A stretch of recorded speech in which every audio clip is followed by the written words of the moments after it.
This conference will now be recorded. Well, good morning, everyone. Normally, I do not say that at the RMC meeting, but here we are. We want to thank Dr. Msaouel for coming and going to answer some of our questions. So I want to really quick ask each and every one of you if you have a question, and then we'll get to you, okay? Lois, do you have a question?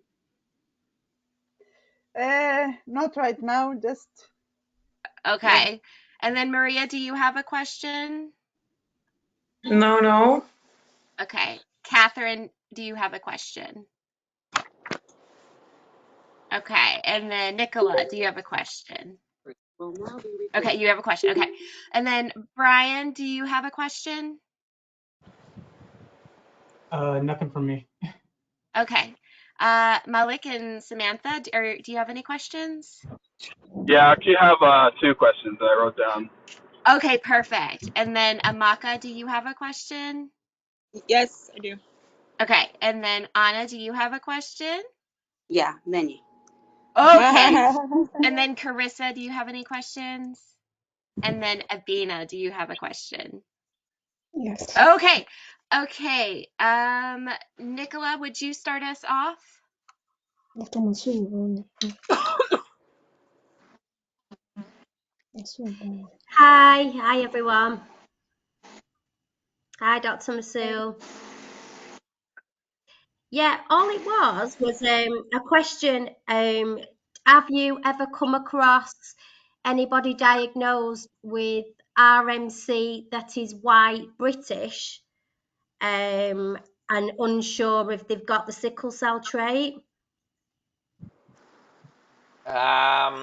Not necessarily. I cannot recall white British, but yes, we've had Caucasian patients in the US, unsure whether they had the trait or not. Many of them actually do end up having the trait, and we've had a small proportion that do not. We sometimes call this variant of RMC where it's not related with either sickle cell trait or sickle cell disease or any sickle hemoglobinopathy. We call it renal cell carcinoma unclassified with medullary phenotype, RCCUMP. For now, we consider it to be a subset of RMC. It probably has some differences and it probably has its own unique features, but it's so much more rare than RMC, and RMC is already than typical RMC. And typical RMC is already rare to begin with, so we don't want to speculate too much about its differences and its unique characteristics. But yes, we've seen such cases undoubtedly. Okay. Was that your only question, Nicola? Yeah. Okay, then let's go to... Yeah. Wonderful. Thank Then you. let's The go only to... only thing I would add is if your doctors have such questions, have them contact us. Sometimes we can help them unpack this. This is even more rare than typical RMC.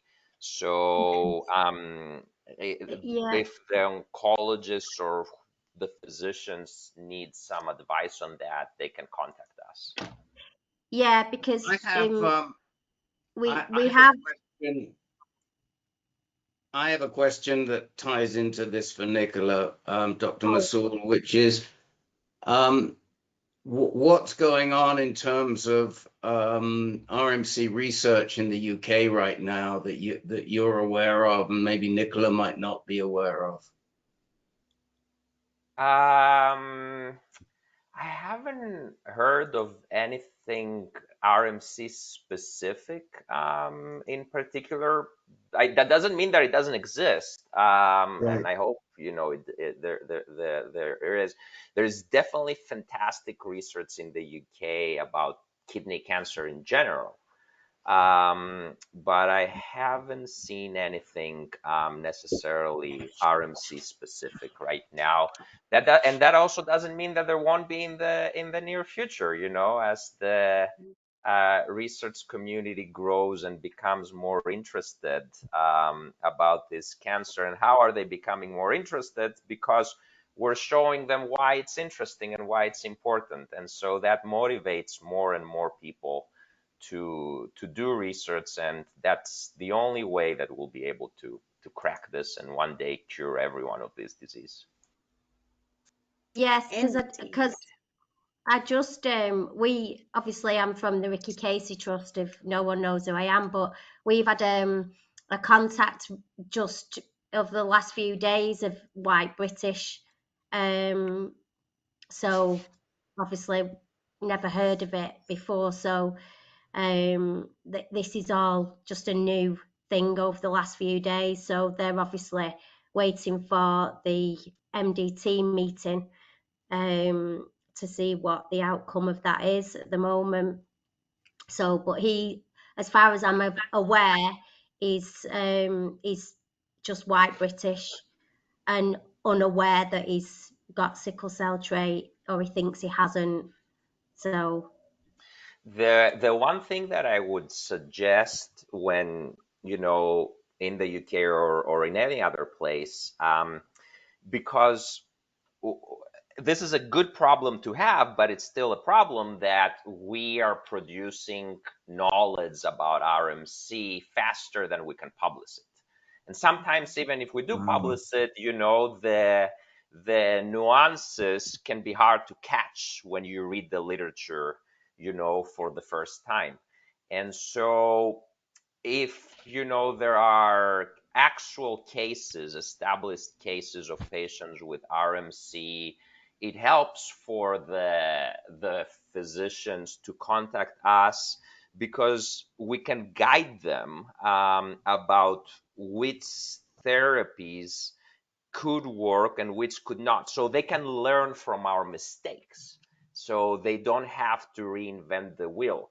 And that includes clinical trials. So, there is, that connects with your question about the UK. There is certainly a great portfolio of clinical trials for patients with cancer in the UK, but some of them would be a very, very bad choice for RMC.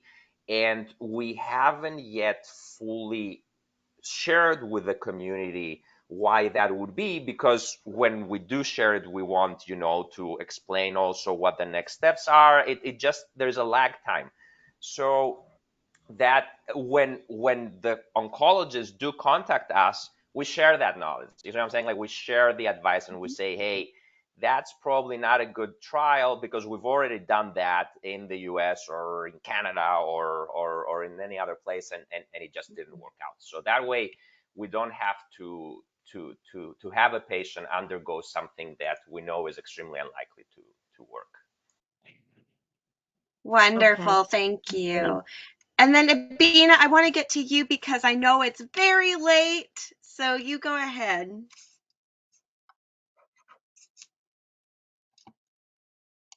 You are muted. There you go. I wanted to find out from Dr. Msaouel, at what point does the oncologist tells you that you need a break from chemo? There is no, cookbook, let's say, answer to that. Neither for RMC nor for any other cancer, nor for any disease to begin with. It's very individualized. And so sometimes, we stop treatment earlier than others. It's very, very, very patient specific and case specific, and it has to be. It would be very unfair for patients with any cancer or specifically with RMC to just have, some kind of, cookbook that say, oh, we always do X. That's not how it works. Every patient is a different individual. Yeah. That's a great answer. Thank you. Yes, And thank then, you. of course, and then Malik and Samantha. To kind of go along with that same question, I understand that every patient is different and this cancer is very aggressive. But I did want one of my questions I did want to ask was because I'm about to do my 7th round of chemo and my doctors they have started to like do tests to see like my progression. So I did want to ask you, or on average, when do you like somewhat start to see any type of regression with the cancer or any sign of it like starting to slow down or stop on average with the patients that you've seen with RMC? I don't know how to answer that. Again, there is no that. That's the reason why I always ask to talk directly with the medical teams, because the fear is that if I give you some kind of average answer, I might mislead you actually. And then that will harm you more than help. If the question is, how quickly we expect to see responses with RMC on average, then the answer is within the first 6 to 8 weeks. That's a fair answer. But that does not answer you how long somebody should be on therapy.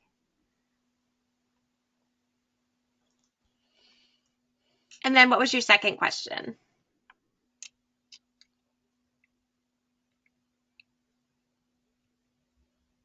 Malik and Samantha?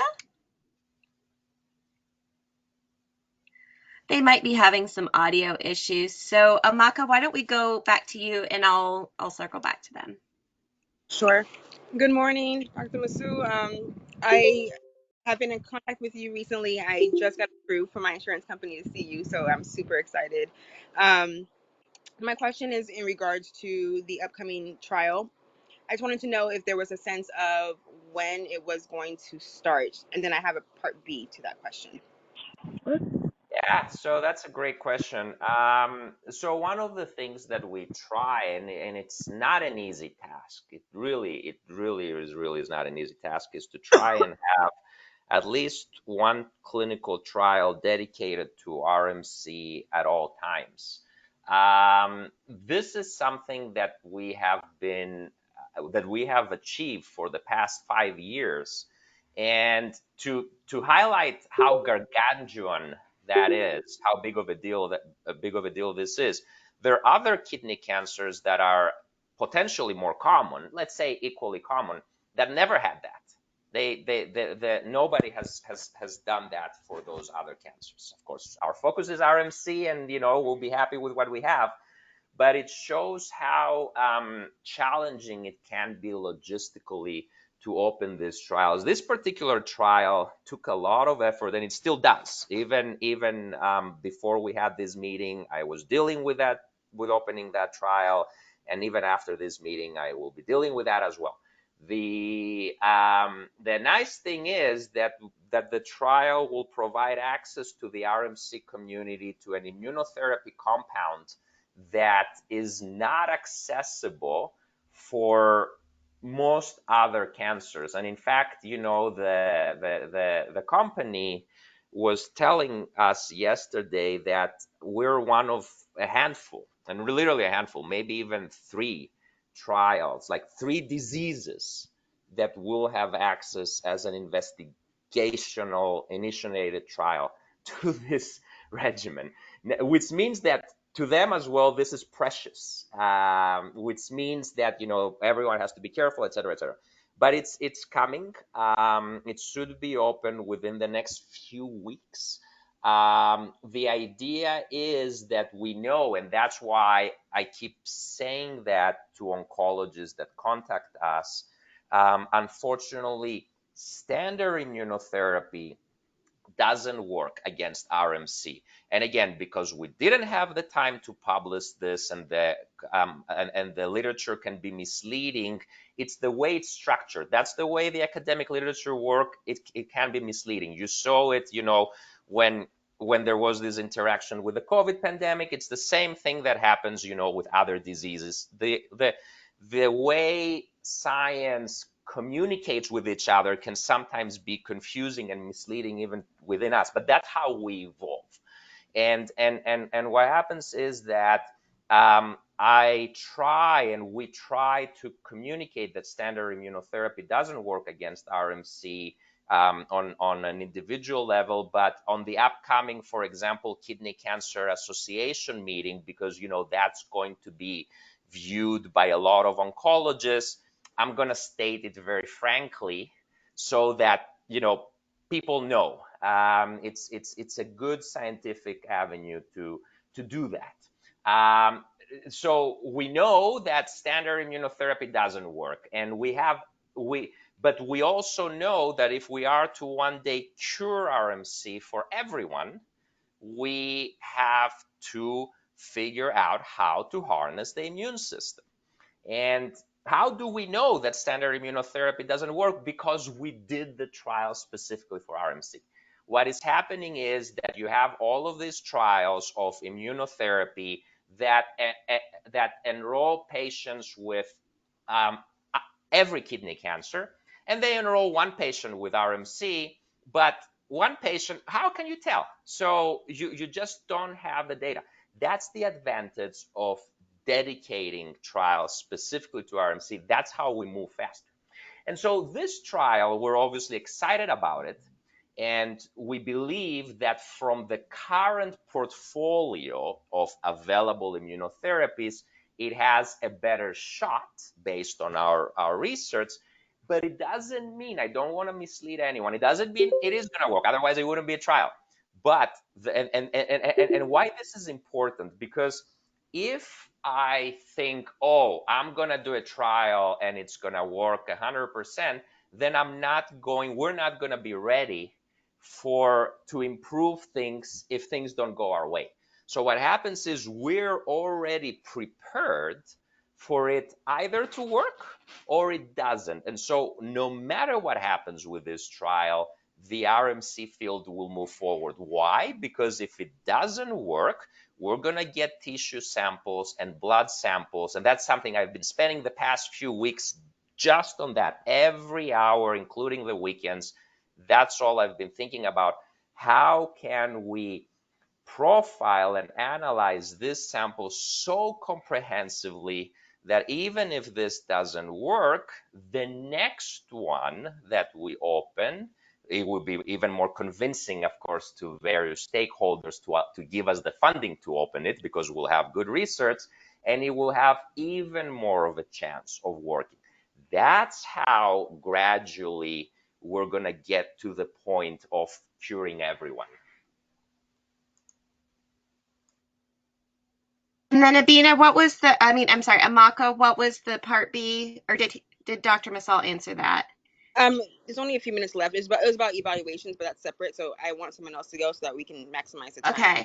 Okay. And then Malik and Samantha, are you with us?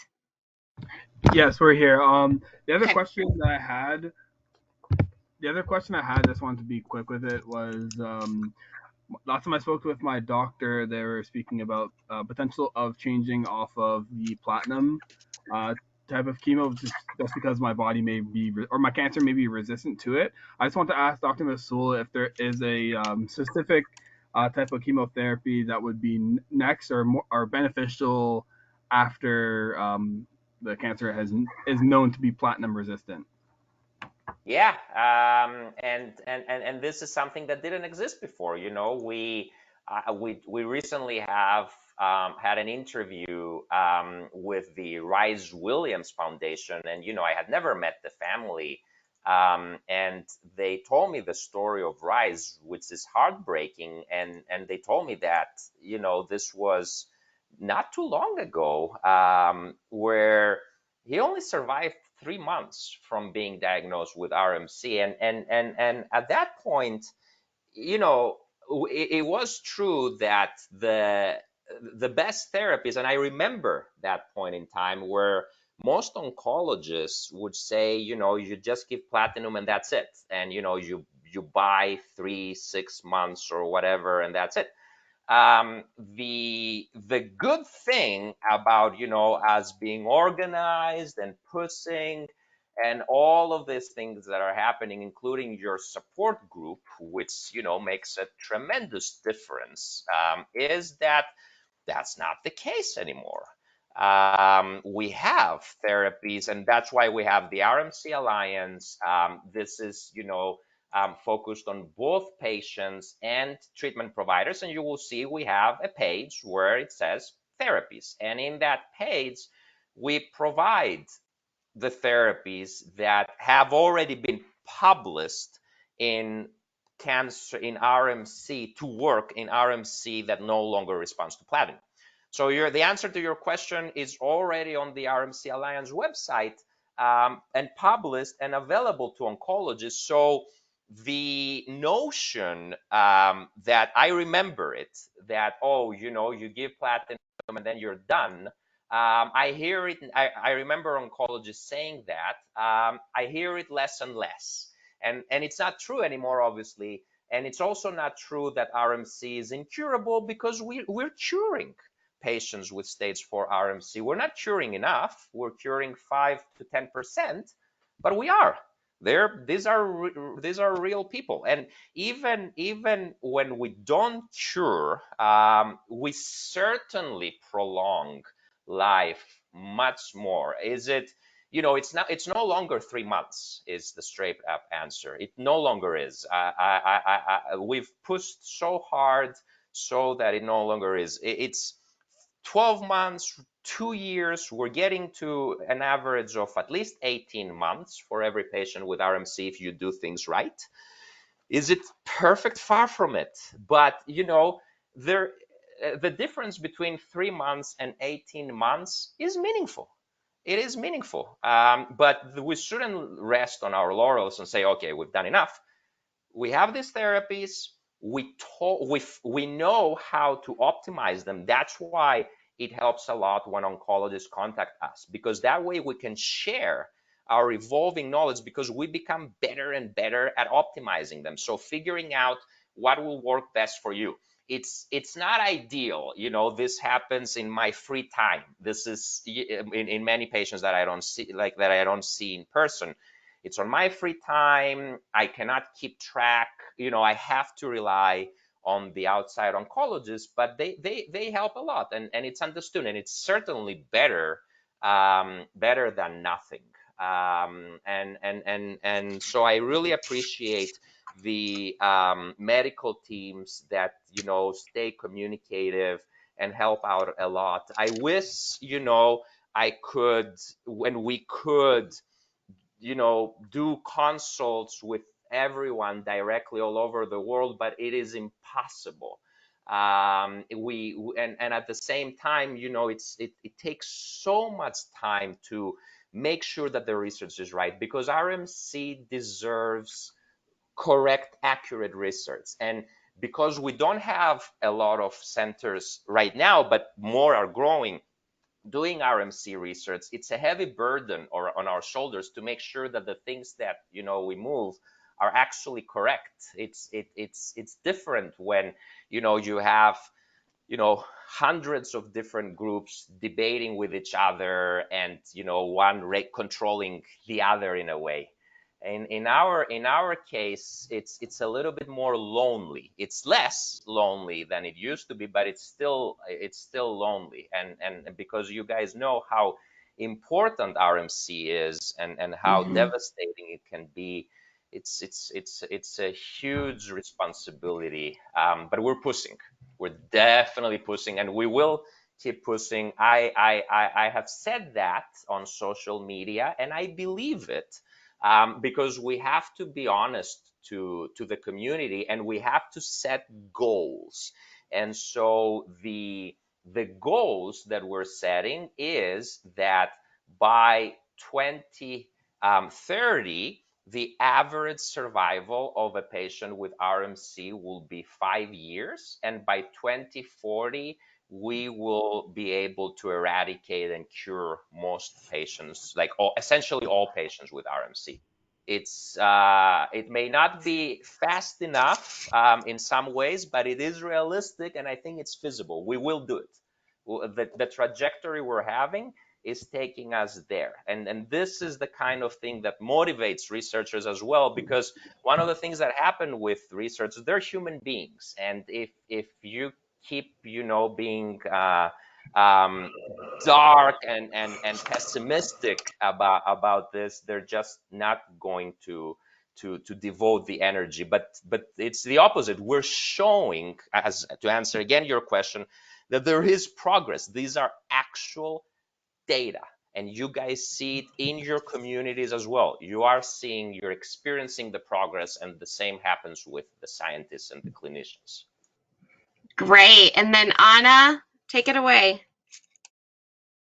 Thank you, Dr. Msaouel, for taking your time to speak with us.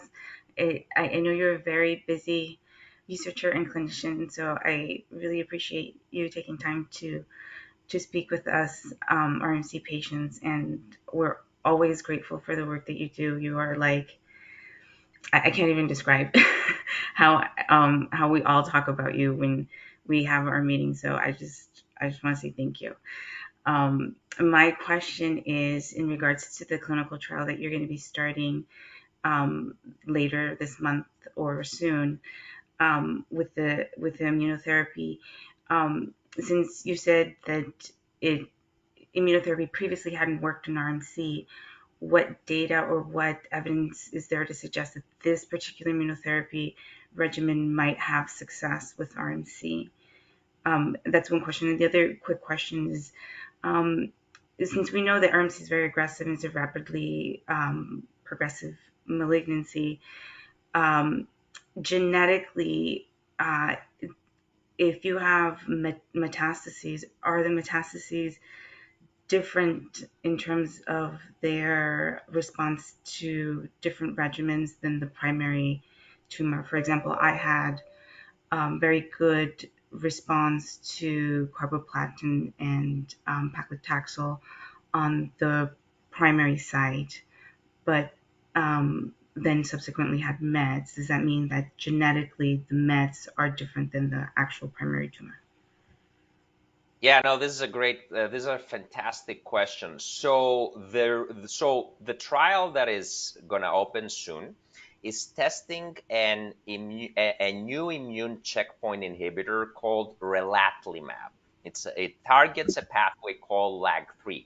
Now, this is different than many other immunotherapy trials in the sense that this one actually has proven its mettle in melanoma. It has gotten FDA approval. So that's one, thing to suggest that at least we're not trying something, completely out of the blue. Now, the biological reason, and you can see that even in the paper in Cancer Cell that we published in 2020, you can see that the RMC environment expresses a lot of this immune checkpoint, much more than it does any other. So it would stand to reason that if you are going to inhibit a specific immune checkpoint, it's probably a good idea to inhibit that one. It is for this reason, and again, there was a lot of wonderful conversation with the company as well that supports us on this trial. It is for this reason, actually, that we're not going to use in RMC the melanoma dose. We're going to use higher doses because we see that RMC expresses so much of this LAG3 immune checkpoint. And we combine it with another drug called nivolumab that targets PD-1 that we know for a fact does not work alone in RMC.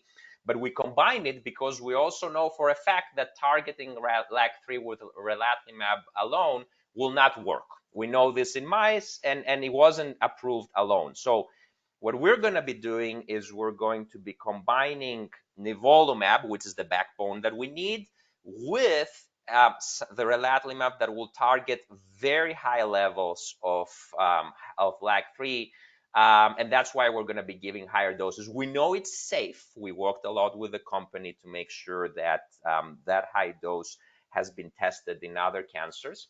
And the other reason why there's a lot of rationale, as you can see, is that we know, you can see that again in that paper we published in 2020, that the immune cells are actually on the cancer. Like they're there. There are other cancers like chromophobe kidney cancer that don't have immune cells. They're not there.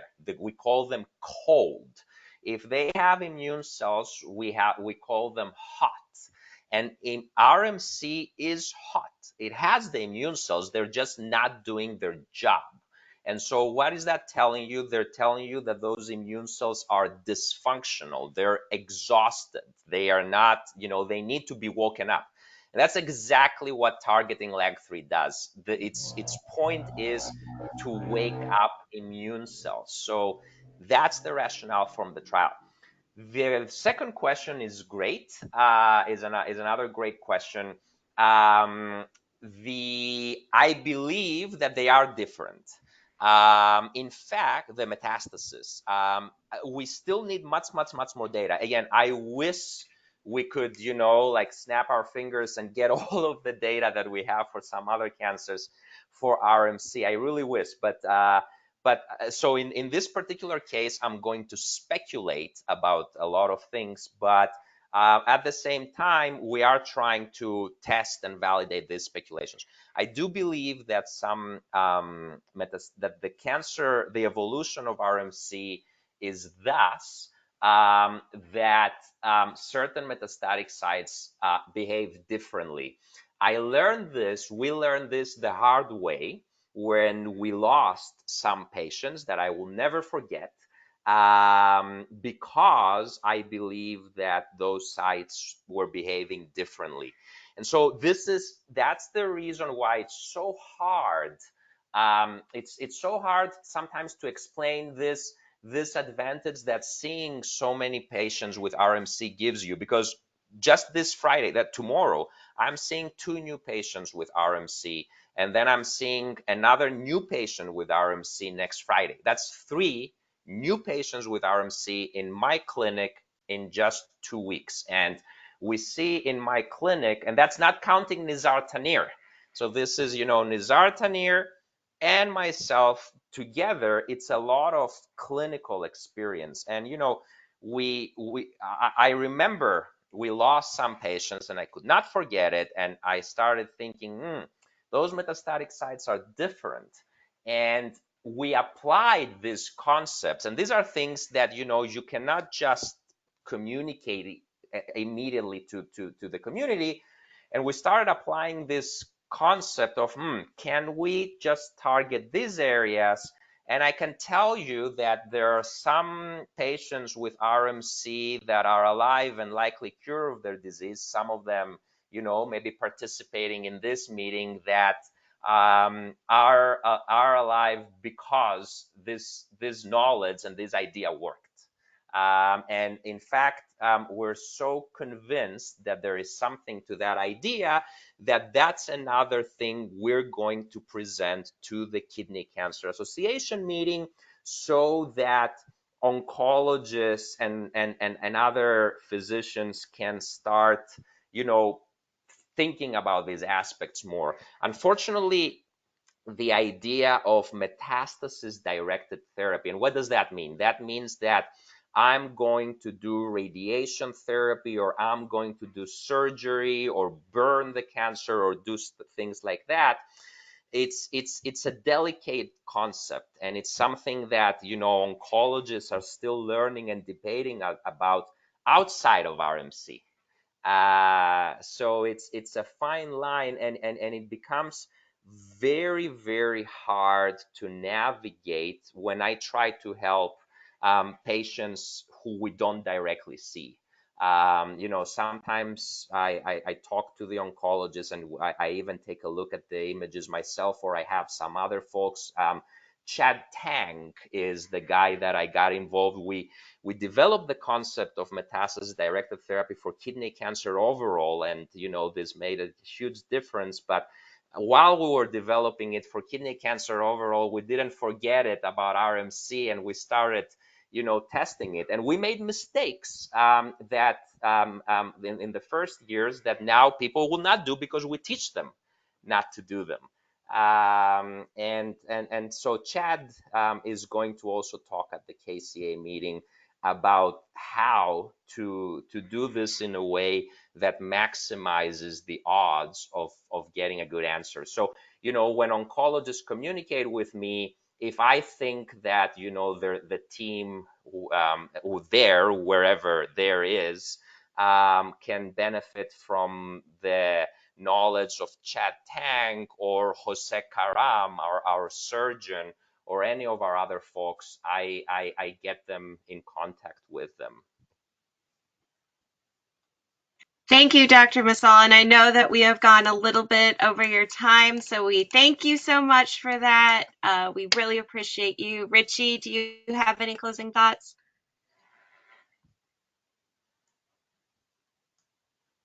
I would just like to say thank you, Dr. Msaouel, for taking the time out. I thank each and every one of you, my RMC family, for joining us this afternoon. I want you to keep pressing forward. There is hope on the horizon. And the main thing, please do not give up. And we love everyone and have a wonderful weekend. Thank you for having me. I wish I could be in all of these meetings. Honestly, I think that they're extremely important. But through the help of people like Richie, we're able to mediate things so that we can do this thing as efficient as possible. There's so many moving pieces, and we get pulled in so many different directions. All of them are MC related, all of them. But we have to keep pushing the research, and we have to keep pushing the advocacy. That's your job, and the awareness. And through this interaction and synergy, we will make it happen. We will eradicate RMC. Definitely. And we are around the world, as you can see from the Yeah, beautiful yeah. faces. Yes. That helps a lot as well. It helps create these networks because as oncologists talk to us, in other countries, I don't know, South Africa, Australia, New Zealand, India, Greece, they learn and then they talk amongst themselves, and then other people learn. And that way people, start realizing that, oh, RMC is not a 3-month survival disease anymore. Like it changes everything, and then maybe we'll get people interested and motivated in doing research, etc., etc., etc. It makes a difference. And without the patient advocates connecting, all of these physicians from all over the world with the RMC dedicated researchers and clinicians, this wouldn't happen. Sounds great. Great. Thank you. Thank you.